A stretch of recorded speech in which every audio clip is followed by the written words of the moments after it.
그제부터 시작된 한미연합훈련이 조기에 종료됩니다. 네, 북한과 대화를 원하는 트럼프 미 대통령의 의중이 실현된 것으로 보이는데요. 김열수 한국군사문제연구원 안보전략실장과 함께 자세히 풀어보겠습니다. 어서 어서 오십시오. 오십시오. 안녕하세요. 네, 진행 중인 한미연합훈련이 축소가 됐다. 기간이 반토막이 났는데 이렇게 훈련을 하다 말아도 되는 건가요?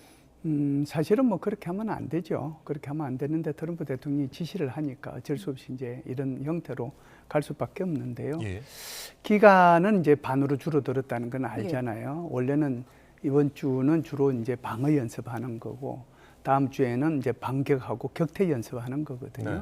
그러니까 이번 주는 이제 할 때는 이게 군만 하는 것은 아니고요. 사실상 정부가 같이 합니다. 그래서 정부가 같이 하는 것은 1년에 한 번씩 이 정도로 전시 전환 절차를 연습을 안 해놓으면 나중에 실제로 전쟁이 일어났을 때 어떻게 대응해야 될지 모르는 거거든요. 예. 전시에도 정부는 기능을 유지해야 되고, 그리고 이제 전시의 경제 상황을 안정시켜야 되고, 그리고 이제 그 군에 적절한 이제 지원을 해줘야 되는 그런 입장이거든요. 예. 그런데 그것만 하고 지금 이제 반격하고 격퇴하는 것은 이제 군만 해요. 군만 하는데 한미연합훈련에 그 부분이 지금 이제 빠지는 거고요. 그게 기관이라고 하면 이제 규모 문제도 있는데요. 규모가 야외 훈련을 한 14건 정도 하도록 돼 있었던 것 같습니다. 근데 그 중에 한 9, 10건 정도는 취소가 좀 되는 것 같아요. 그래서 이런 것들을 보면 이게 갑작스러운 결정이 굉장히 이제 뭐 미군도 이제 굉장히 혼란스럽지만 네. 동맹국인 한국도 굉장히 혼란스러운 그런 상태가 네. 됐다 이렇게 볼 수가 있죠. 그러니까 이미 잡아놓은 일정이 갑자기 축소되니까 뭐 규모도 네. 지금 축소될 수도 있고요. 그러면 미리 잡아놓은 일정이랄지 어떤 비용이랄지 물리적인 손해도 있을 것 같은데. 물리적인 손해는 이제 굉장히 많다라고 봐야 되겠죠. 예. 한국군은 이제 우리나라 땅이니까 뭐 A 지역에서 B 지역으로 이동하는데 큰 문제는 없어요. 네. 그런데 이제 미국이라고 하는 나라는 훈련이요. 1년 내내 이제 있게 되는 거거든요. 그러면은 언제 어디에서 무슨 훈련이 있는지에 따라서 미리 자산 배치들이 다 됩니다. 그러면은 이제 우리가 저 그림에서 몇 번에 걸쳐서 이제 보시긴 하셨겠지만 예. 미군이 가져온 이번에 이제 훈련에 참가하기 위해서 가져온 병력뿐만이 아니고 장비들도 있잖아요. 예.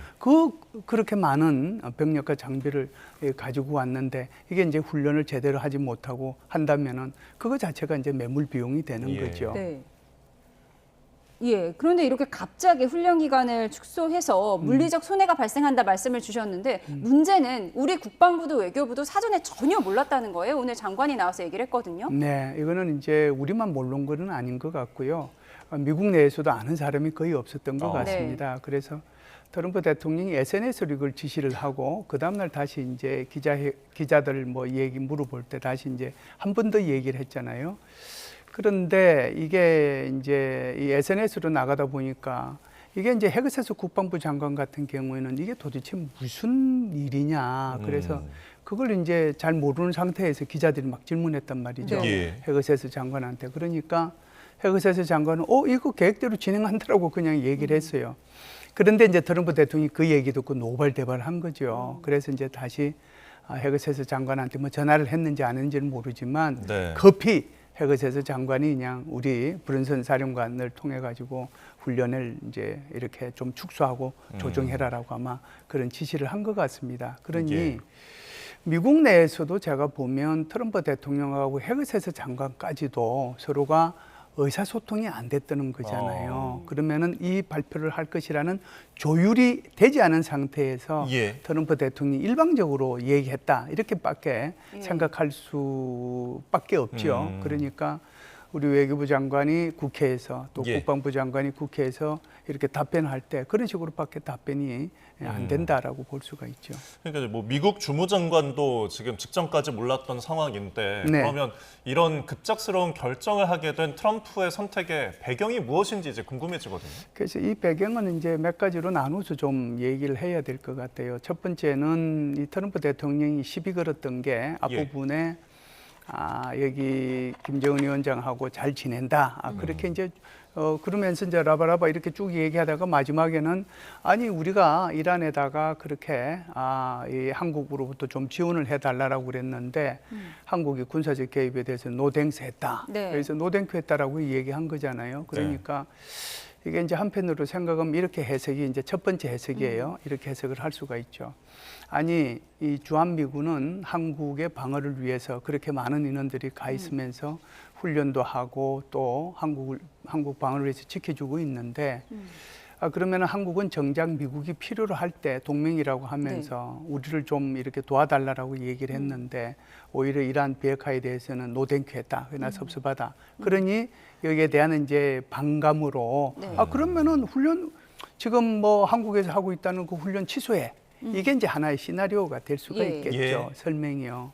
두 번째는 이제 성동격사 형태라고 볼 수가 있는데요. 네. 지금 이제 한미 간에 여러 가지 그 대미 투자에 대한 여러 가지 얘기들이 있잖아요. 우리가 이제 3,500억 달러를 투자하도록 돼 있고 그중에 1,500억 달러는 마스크 프로젝트에 가고 2,000억 달러는 이제 매년 200억 달러씩 해서 10년 동안 가는 거잖아요. 네. 이제 이것 때문에 지금 이제 김정관 장관까지도 지금 미국에 가 있단 말이죠. 그런데 이제 일본 같은 경우에는 벌써 프로젝트가 진행이 되고 있고 계획까지도 다 발표가 됐는데 몇 개가 한국은 마스크 빼고는 이제 이쪽 계획은 하나도 발표가 안 됐다는 거죠. 그러다 보니까 이게 오히려 안보 문제를 건드려서 이게 이제 통상 문제라든지 그렇지 않으면 이제 쿠팡 문제도 있고 또 이제 뭐 정보통신망법도 있잖아요. 이런 데 대한 어떤 그 반대급부를 좀 얻어내야 되겠다는 그런 것으로 이렇게 얘기를 하지 않았는가 하는 이제 두 번째 시나리오가 있고요. 네. 세 번째 설명드릴 수 있는 시나리오는 결국은 북한과의 이런 정상회담을 하기 위해서 이런 얘기를 했다라고 볼 수 있는데 네. 왜 그러냐면 트럼프 대통령 입장에서 보면 11월 3일 날 중간 선거를 해야 되는데 지금 치적이라고 내세울 게 하나도 없잖아요. 그래서 이게 이란과의 이제 원래 계획은 이란과의 관계를 이렇게 이제 뭐 하면은 금방 이렇게 전쟁이 끝나고 이것이 치적으로 돼서 공화당이 굉장히 유리한 방향으로 갈 것 같은데 이게 지금 교착 상태로 가서 원래 전쟁의 목적인 이란의 비핵화는 고사하고 오히려 지금 호르무즈 해협조차도 제대로 이제 평화롭게 개방이 안 돼 있는 그런 상태가 지금 이제 계속되고 있거든요. 네. 트럼프 대통령 입장에서는 국면을 전환할 필요가 있다. 그래서 이제 이 국면 전환용으로 북한을 끌어들이는 게 아니냐. 그래서 북한을 끌어들이려고 하다 보니 결국은 김정은이 18년도에도 똑같이 요구했던 것처럼 한미 군사훈련을 중단시키거나 또는 뭐 축소하고 뭐 이런 식이거든요. 그래서 크게 보면은 이제 세 가지 시나리오로 설명이 가능한데 제가 볼 때는 그래도 좀 이렇게 이제 좀 나쁜 쪽으로 해석하기보다는 조금 긍정적으로 해석을 하면 그래도 북미 대화를 위해서 그리고 국면 전환을 위해서 그래서 세 번째 제가 말씀드린 그 시나리오가 그런 대로 설명이 되지 않는가라고 봅니다. 결국은 한미연합훈련 축소는 김정은한테 대화하자 트럼프의 러브콜일 수 있다 이렇게 말씀을 주셨는데 그렇지 않아도 오늘 이런 외신 뉴스가 전해졌잖아요. 올해 가을에 11월에 김정은과 트럼프가 만날 수도 있다 이런 뉴스가 전해졌거든요. 그래서 이제 이게 지난 5월 달에 미국하고 중국하고 정상회담이 베이징에서 있었잖아요. 그때도 이제 사실상 어떻게 보면은 트럼프 대통령은 이 김정은 위원장을 만나고 싶어 했습니다. 그런데 이제 아마 북쪽에서는 어떤 이제 시그널도 안 나온 것 같아요. 그래서 이제 결국은 이제 실패를 했는데 지금 11월 달이 거론되는 것은요. 11월 달에 선전에서 중국에서 에이펙 정상회의를 하거든요. 그럼 에이펙 정상회담 회의를 하면 트럼프 대통령이 다시 이제 이곳 지역으로 오잖아요. 그러면은 한번 보세요. 오늘이 이제 8월 이게 중순이 지나가는데 지금부터 9월, 10월 두 달 한 반 정도밖에 안 남았어요. 그 에이펙 정상회의 기간에 하려고 하면. 그러면 이 정도는 지금 띄워놔야 이게 이제 북한에서도 여기에 대한 어떤 대응을 할 건지 자기네들이 어떻게 답변을 할 건지 거기에 대한 이제 준비도 해야 되고 또 미국은 미국대로 준비를 해야 되는 거거든요. 그래서 아마 제가 볼 때는 11월 3일 날이 미국의 중간 선거이기 때문에 에이펙 정상회담은 그 뒤에 있거든요. 그래서 선거가 끝나고 난 뒤에 아마 에이펙 정상회담 전후로 김정은하고 중국에서 이렇게 만날 가능성이 있지 않겠는가라고 봅니다. 근데 앞서서 경주 회의 때도 계속 러브콜을 보냈던 트럼프 맞습니다. 대통령 결국엔 못 만났잖아요. 네네. 뭐 여러 기대들을 낳긴 했었는데, 네. 근데 이렇게 러브콜을 보낼수록 뭔가 유리한 고지는 좀 북한의 입장으로 좀 점쳐지는데요. 이제 북한이요 옛날하고 달라졌어요. 네. 요새 이제 프로그램 보면 우리 아이가 이렇게 달라졌어요. 뭐 그런 프로그램이 있잖아요. 네. 그런 것처럼 북한이 달라졌는데 2017년도 상황을 잠시 이제 제가 설명을 드리면 예. 아마 금방 비교가 돼서 이해하시기가 쉬울 텐데요. 2017년도에는 북한이 핵 실험도 두 번 하고 미사일 실험도 하고 뭐 예. 엉망이었거든요. 2016년, 2017년. 그래서 그때 당시에 이제 트럼프 대통령이 굉장히 이제 여기에 대해서 이제 화가 많이 나 있었던 상태예요. 게다가 이제 김정은 위원장이 내 뭐 책상 위에 무슨 뭐 핵 단추가 있니 없니 그러니까 트럼프 대통령은 난 너보다 훨씬 큰 단추 가지고 있다. 정말 예. 좀 우스운 이런 이제 네. 얘기들이 서로 주고받으면서 트럼프 대통령이 그때 당시에 맥시멈 프레셔, 최대한의 압박을 통해 가지고 북한을 비핵화시키겠다고 그랬어요. 네. 그래도 이제 북한의 입장에서는 2016년도도 그렇고 2017년도도 그렇고 계속해서 핵과 미사일을 이렇게 발사를 하니 그때 이제 결국은 유엔 안전보장이사회에서 계속해서 핵실험할 때마다 그리고 이제 장거리 미사일 발사 실험할 때마다 유엔 안전보장이사회 결의안을 통과시켜요. 네. 2016년도에 3개, 2017년도에 4개, 총 7개의 결의안을 통과시켜서 최종적으로는 그 결의안을 보면은 정말 개미 한 마리 이 북한으로 들락날락 할 수 없을 정도의 그런 결의안까지 됐단 말이죠. 중요한 것은 이때는 전부 다 중국과 러시아가 100% 찬성했다는 거예요. 예. 그래서 그때 당시를 보면 이 김정은의 입장에서 보면 이거 자칫 잘못하면 큰일 나겠다는 생각이 드는 거죠. 중국도 러시아도 자기 편이 하나도 없고 아무도 거부권 행사 안 하고 전부 다 100% 찬성을 하니 그러려고 하면은 어떻게 해서 이 난관을 타개할 것인가. 그게 이제 미국을 잡은 거예요. 예. 그러다 보니까 우선 남북 정상회담이 그때 판문점에서 있었죠. 그러고 나서 이제 6월 달에 싱가포르에서 정상회담을 하잖아요. 네. 그래서 그때 당시에는 굉장히 북한이 아주 곤란한 입장, 힘든 입장, 그런 입장이었는데 지금 한번 생각해 보세요. 지금의 북한의 입장은 어떨까요?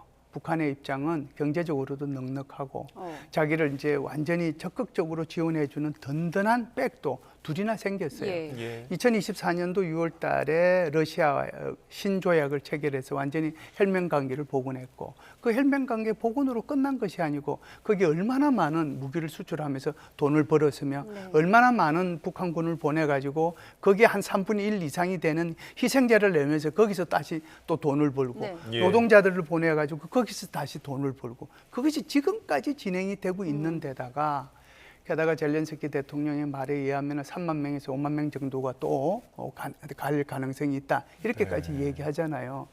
그러니까 이제 중국 입장에서도 보면은 중국도 이제 후끈달한 거죠. 이거 잘못하면 큰일 나겠네. 완전히 북한은 내가 조종하는 대로 간다고 그랬는데 이게 완전히 이제 러시아하고 밀착해 버리니까. 그러니까 이제 결국은 중국도 이 김정은을 작년에 천안문으로 초대하지 않을 수 없었고 거기에 이제 반대급부로 올해 6월 달에는 시진핑 주석이 북한을 방문을 했잖아요. 그래서 북중 관계도 정상화됐거든요. 한번 보세요. 그러면은 2019년도 2월 달에 하노이 회담 결렬 이후에 지금까지 북한이 그렇게 이 유엔 안전보장이사회 결의안에 위반되는 행동을 하고 미사일 발사를 하고 그랬음에도 불구하고 단 한 번도 유엔에서 대북 제재 결의안이 통과되지 않았습니다. 예. 왜 그러냐면 중국과 러시아가 다 비토권을 행사하기 때문이죠. 예. 게다가 2024년, 25년, 2026년까지 뭐 다 포함을 할 수도 있고 안 할 수도 있는데 북한의 경제 성장률 평균이 3.5%예요. 네. 그러니까 미러클이라고 얘기해요. 그러니까 그 정도 경제 성장이 있다 이러면은 내가 지금 김정은이라고 그러면 내가 2017년 때는 이렇게 이거 어떻게 하면은 내가 지금 이 생존을 해야 되지 여기에 고민돼 있다라고 하면 네. 지금은 군사적으로 외교적으로 경제적으로 여유가 있거든요. 그러니까 트럼프 대통령이 손 내미는 것을 덤석 잡아야 될 이유가 없는 거예요. 그러니까 점점 몸값이 계속 올라가고 있는 그런 상황이죠. 예, 중국과 러시아를 등에 업은 김정은 그렇죠. 위원장이 이렇게 지금 아쉬울 게 없다 말씀을 그렇죠. 주셨는데 손을 덥석 잡을 이유가 없다라고 예. 하셨는데 예. 지금 SNS를 좀 보면요. We cool? 우리 사이 괜찮지? 이런 글을 트럼프 대통령이 AI 합성 이미지를 올리기도 했었거든요. 지금 만약에 트럼프 대통령과 김정은 위원장 만남이 성사된다면 또 우리 정부 입장에서는 우리 이재명 대통령도 역할을 했으면 좋겠다 이런 바람이 있을 것 같거든요. 그래서 대통령께서 이번에 8.15 행사 경축사에서 그 말씀하셨잖아요. 그러니까 이 비핵화 문제, 이 문제는 결국은 이제 뭐 3단계로 가는 수밖에 없고 이건 예. 이제 작년에도 말씀을 하셨는데 그리고 이제 북한과의 관계는 이제 먼 시간을 바라보면서 대신에 평화 체제로 가기 위한 어떤 다자회담 이런 것들이 우리한테는 필요하다. 그리고 미국이 피스메이커로서 역할을 할 수 있도록 우리 한국은 충분히 페이스메이커로서 역할을 할 수 있도록 예. 우리가 노력을 하겠다 그 말씀을 하셨거든요. 그래서 결국은 북미 정상회담에서의 핵심은 미국은 우리 한반도에 있어 평화를 위한 피스메이커 역할을 하는 거예요. 그러면 우리 정부는 페이스메이커 역할을 하는데 이것을 이제 제일 좋은 방법은 이런 거죠. 네. 우리가 2018년도 있었던 상황처럼 남북한이 먼저 만나서 정상회담을 하고 그리고 북미 정상회담하면 그것이 최고입니다. 그런데 지금 북한이 2023년 12월 달 노동당 중앙위원회 전원회의 결의를 통해서 지금까지 오고 있는 것이 적대적 두 국가론이잖아요. 네. 그러니까 안 만나겠다라고 하는 거거든요. 김정은 위원장 스스로도 한국과 마주 앉을 일이 없다라고 얘기를 했어요. 그래서 이제 우리 대통령께서 뭐 중국에도 얘기를 해서 좀 건설적인 역할을 해달라고 그랬고 인도네시아 대통령 뭐 만났을 때도 좀 건설적인 역할을 해달라고 계속 이제 그 얘기를 하는 거죠. 네. 답답하죠 우리로 봐서는. 예. 참 지금 이제 트럼프 대통령이 이제 북한과의 정상회담을 위해서 뭐 연합훈련을 갑자기 축소하고 이런 것들. 네. 그러니까 일각에서는 안보다 동맹이 이런 것들이 거래 대상으로 되는 부분에 대해서 좀 문제를 삼기도 했는데 그렇다면 그럴수록 우리에게는 전시작전 통제권 환수나 자강적인 어떤 역량 강화 같은 것들이 필수적이어야 될 것 같은데요. 그러면은 다시 또 2019년도로 또 넘어가서 얘기를 예. 좀 할 필요가 있는데요. 2018년도에 이제 훈련하지 말아라. 그래가지고 훈련이 6월 달에 이제 싱가포르 정상회담을 했으니까 그해 8월 달에 우리 얼치 포커스 그때는 얼치 포커스 가디언이라고 그랬어요. 네. UFG 지금은 이제 얼치 포커스 쉴드라고 쉴드, 그러잖아요. 그런데 이제 그때 훈련을 안 했어요. 그런데 2019년도 지나면서 어떻게 됐느냐? 2월 달에 이제 이게 하노이 회담이 결렬되니까 완전히 이제 양쪽이 서로가 이제 갈 때까지 가는 네. 그런 수준으로 가잖아요. 그러면서 이제 새로운 바이든 대통령이 등장해서 모든 것이 원복이 됐거든요. 그래서 전시작전 통제권 문제는 지금 이제 정부에서 바라고 있는 것은 2018년 연말까지고요. 예. 지금 미국이 얘기하고 있는 것은 2019년 1, 4분기거든요. 뭐 그래봤자 한 분기 차이인데. 네, 28년, 29년. 네, 제일 중요한 것은 이번 같이 이제 훈련해야 되거든요. 이번에 훈련을 해야 이 전시작전권을 조기에 전환받기 위한 평가를 하도록 돼 있어요. 그래서 한미 평가단까지 다 구성이 됐는데 네. 이게 지금 안 되는 거잖아요. 그래서 이게 혹시 여기에 차질이 있을까 봐 이게 중요한 거고요. 그다음에 이제 대통령이 말씀하신 것처럼 결국은 내 힘이 강해야 동맹도 미국도 나를 동맹으로 제대로 대우해 준다. 그 생각하에서 한국 스스로가 힘을 기를 필요가 있다 이렇게 봅니다. 알겠습니다. 혼란스러운 상황들을 저희가 좀 정리를 해봤습니다. 지금까지 김열수 한국군사문제연구원 안보전략실장과 함께했습니다. 고맙습니다. 고맙습니다.